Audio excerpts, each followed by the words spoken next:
Добро утро, драги гледачи! Денеска се наоѓаме во срцето на старата Прилепска чаршија, каде што се наоѓа и единствениот споменик посветен на кого, а ако не, на Итар Пејо.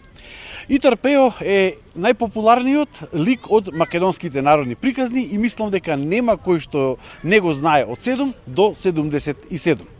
За негова поголема популаризација, овој викенд во Прилеп ќе се одржи и фестивал посветен на него, кој што за прв пат ќе се организира во овој град.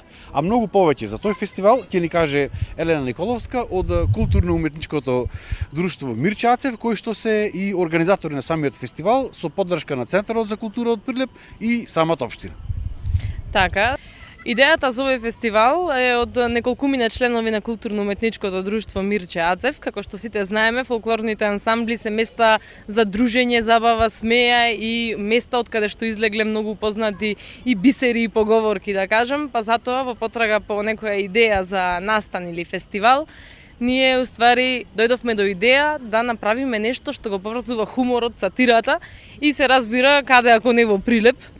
Одбравме да биде центар на овој фестивал, како град кој е познат по народното творештво, театарските игри, како град што е познат по мајта, по тишегата. Го избравме ликот и делото на Итар Пејо, фолклорен лик од Македонија, како символ на македонската итроштина, како своите маки и секојдневие ги пренесувале преку шега и преку хумористичен збор.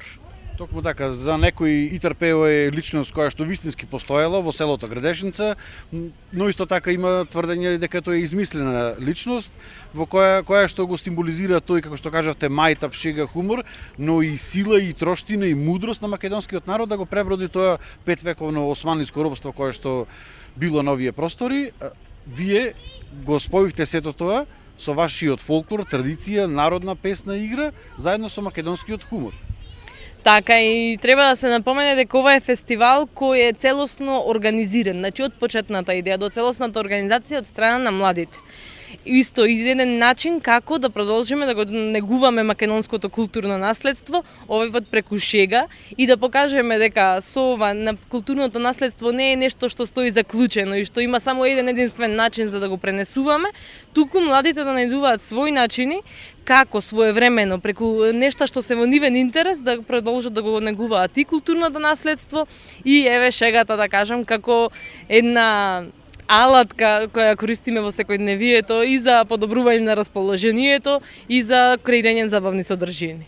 Како што најавивме на почетокот, фестивалот трае 2 дена, во петок, вечер е првата вечер, втората фестивалска вечер е во сабот. Првата вечер ќе се одржи токму во плато позади нас. Имате и гости кои што доаѓаат културно-уметнички друштва од Полска и од Словачка.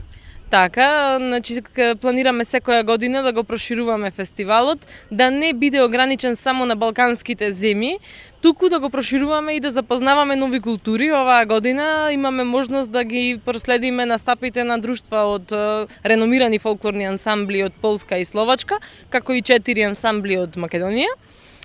Годинава поради технички и логистички причини мораше да биде со помал број гости, но наредната година планираме и тематски да го прошириме фестивалот, значи да бидат настапите поврзани со одредена тема која ќе го прикажува секојдневието или реалноста на различни народи.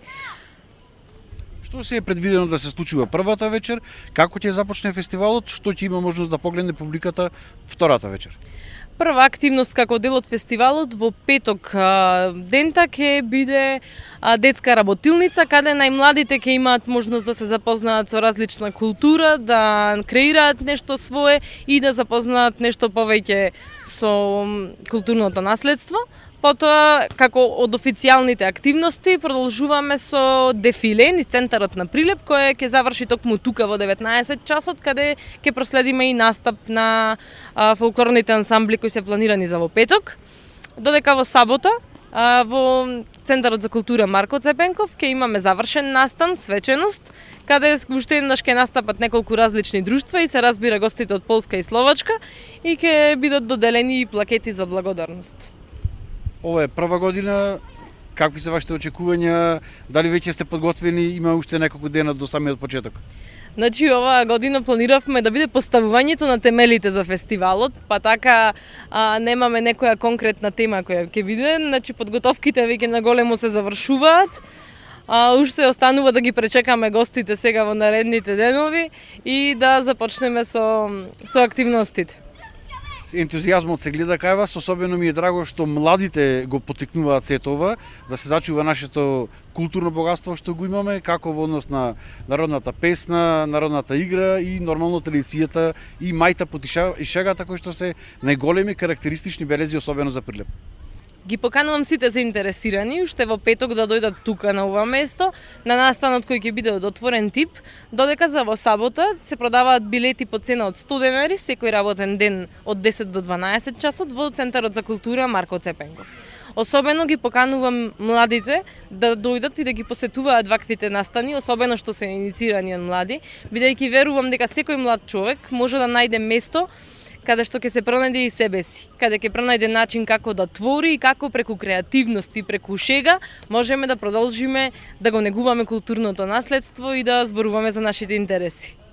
Ти благодарам за овој разговор и еве апел и од мене, сите оние кои што сакаат да ја погледнат македонската народна песна, игра, традиција, да ги погледнат и гостувањата, како што кажавме, на културно-уметничките друштва од странство, но и од цела Македонија и нормално да слушнат одредени мајтапи, шеги и хуморески од прилепски автори, да дојдат тука во петок и во сабота и да го погледнат овој фестивал кој што за прв пат се организира во градот под Марковите кули.